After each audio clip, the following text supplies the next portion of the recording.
अस्सलाम वालेकुम दोस्तों, कट टू फिट में खुशामदीद। इको 401 के सिलसिले का आज छठा लेक्चर होगा। इस लेक्चर में हम बात करेंगे इलास्टिसिटी की।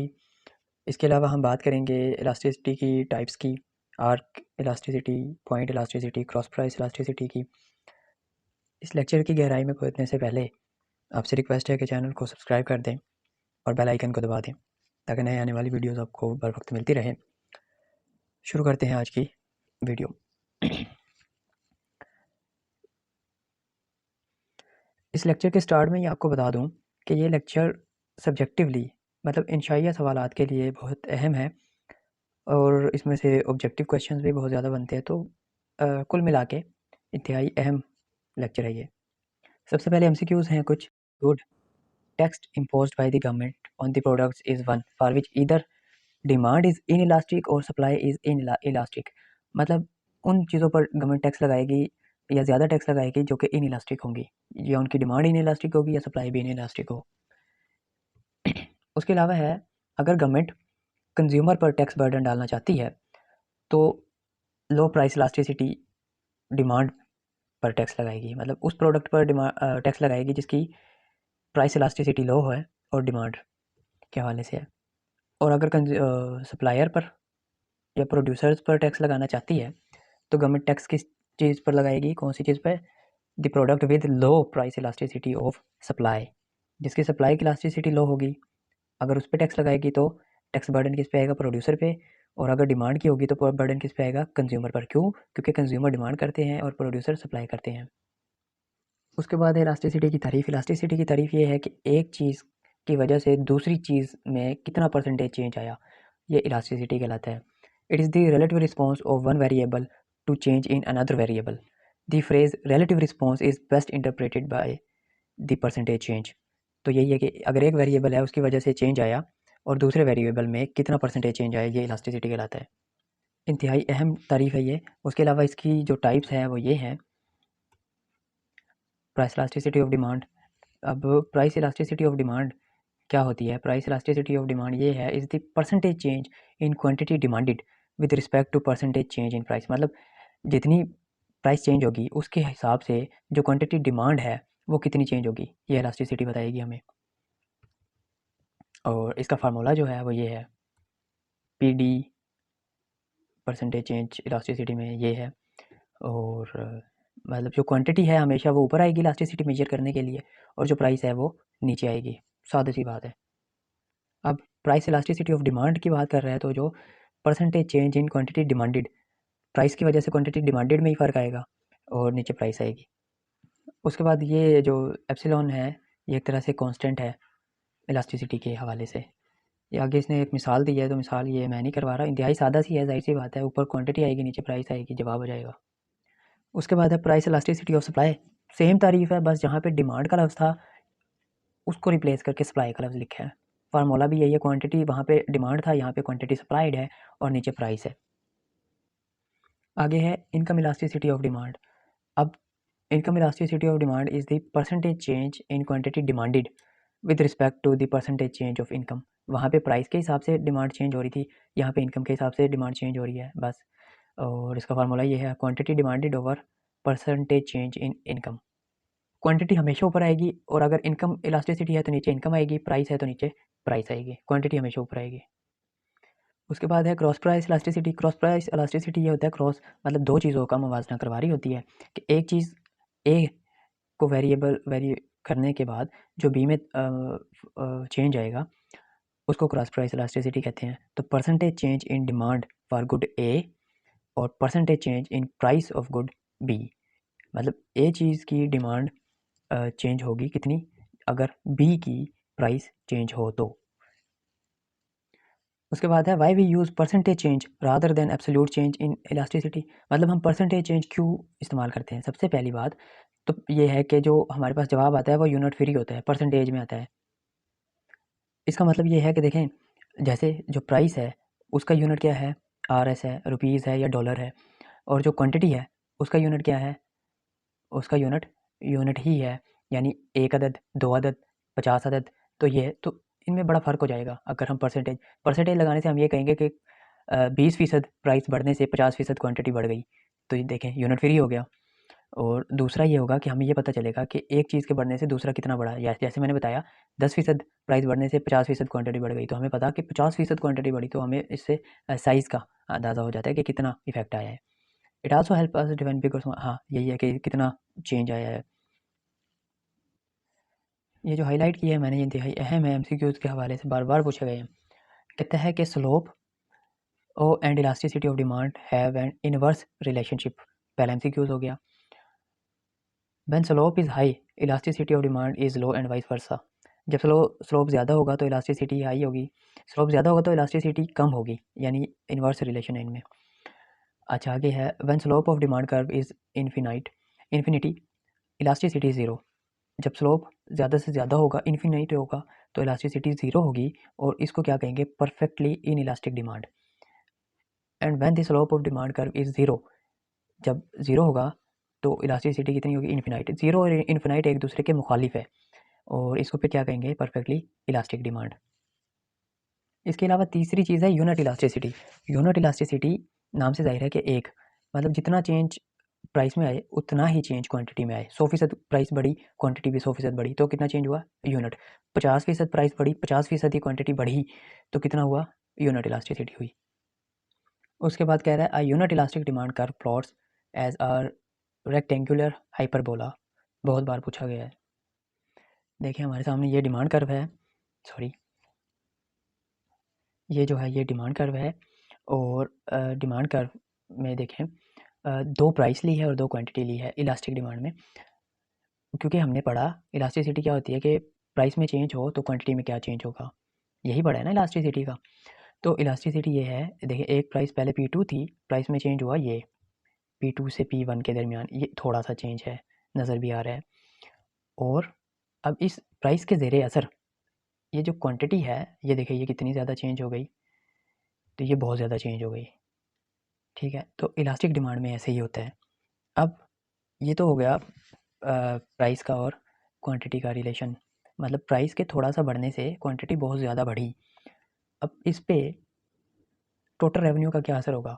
टोटल रेवेन्यू मैंने पढ़ा है कि टोटल रेवेन्यू मैंने पढ़ा है कि प्राइस टाइम क्वांटिटी होता है, क्वांटिटी और प्राइस का मल्टीप्लाई होता है। देखें प्राइस तो थोड़ी सी चेंज हुई, बढ़ी, और क्वांटिटी ज़्यादा बढ़ी, इनका मल्टीप्लाई जो होगा टोटल रेवेन्यू भी ज़्यादा बढ़ जाएगा।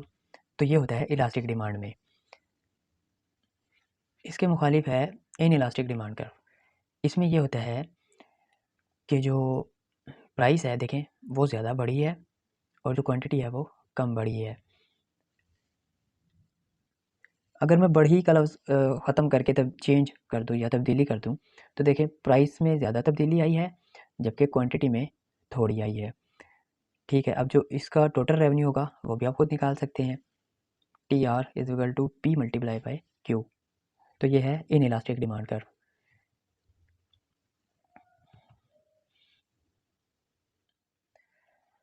हाँ, इलास्टिक डिमांड में देखें ये कह रहा है कि price of any product increases, its demand decreases more than increase in price. मिसाल के तौर पे प्राइस तो बढ़ी है 5 रुपये, और डिमांड उसकी डिक्रीज़ हो गई 20 रुपये, तो टोटल रेवेन्यू भी डिक्रीज़ होगा ना, क्योंकि टोटल रेवेन्यू प्राइस और क्वांटिटी का मल्टीप्लाई है। ये होता है इलास्टिक डिमांड में। जबकि इन इलास्टिक डिमांड में क्या होता है कि the in elastic demand curve of any product means that if price of that product increases there is very small effect on its quantity demanded. मतलब प्राइस ज़्यादा बढ़ेगी, क्वांटिटी पे थोड़ा सा असर आएगा, तो इसका जो टोटल रेवेन्यू है वो भी प्राइस के साथ वेरी करेगा, क्वांटिटी के साथ नहीं करेगा। मतलब अगर प्राइस बढ़ी है तो इसका टोटल रेवेन्यू भी बढ़ेगा। ठीक है, जबकि इलास्टिक में क्या होता है, इलास्टिक में ये क्वांटिटी के साथ वेरी करता है टोटल रेवेन्यू। ठीक है, जितनी ज़्यादा अगर क्वांटिटी बढ़ रही है तो टोटल रेवेन्यू भी बढ़ेगा, क्योंकि इलास्टिक में जो असर होता है वो क्वांटिटी पे ज़्यादा होता है, जबकि इन इलास्टिक में जो असर होता है वो प्राइस पे ज़्यादा होता है। ये देखें ये वही बात कर रहा है, as price increases total revenue also increases in the case of in elastic demand curve. तो ये आपको बस सिर्फ एक याद कर लें, दूसरा आप खुद ही उससे अंदाज़ा लगा लीजिएगा कि वो इसके मुखालिफ होगा। इन इलास्टिक में प्राइस बढ़ेगी तो टोटल रेवेन्यू भी बढ़ेगा। ठीक है, उसके अलावा है इलास्टिसिटी बिटवीन टू पॉइंट्स, यानी ये देखें डिमांड कर्व के दो पॉइंट पे मैं इलास्टिसिटी मेजर कर सकता हूँ, एक पॉइंट K है और दूसरा है। तो K और L के दरमियान जो इलास्टिसिटी है वो मैं मेजर कर सकता हूँ, कैसे, elasticity between K L is equal to percentage change in Q D, quantity demanded में कितना परसेंटेज चेंज हुआ है, और percentage change in price P. तो ये है, तो ये आप याद रख लें। और उसके अलावा ये एक थंब रूल मैं आपको बता देता हूँ, बल्कि यहाँ लिख देता हूँ। अगर इलास्टिसिटी आपकी 1 आए तो यूनिट इलास्टिक होगी, अगर 1 से कम आए 0.9 भी आए तो आपकी इन इलास्टिक होगी, और अगर 1 से ज़्यादा आए 4 आए 8 10 तो इलास्टिक होगी। ये 1 2 3 4 कैसे आएंगी, ये फार्मूले से आएगी जो पीछे हमने फार्मूले पढ़े हैं। इसमें मैंने आपको बताया कि क्वांटिटी ऊपर आएगी प्राइस नीचे आएगी, या क्वांटिटी ऊपर आएगी नीचे इनकम आएगी। इसी तरह इस फार्मूले में percentage change in Q D over percentage change in P, यहाँ पे देखिए 4 आ रहा है, ये साइन को आपने छोड़ देना है, और जो 4 आ रहा है इसको देखेंगे, ये 1 से ज़्यादा है, 1 से ज़्यादा है तो हमें पता है 1 से ज़्यादा होगा तो वो इलास्टिक होगा।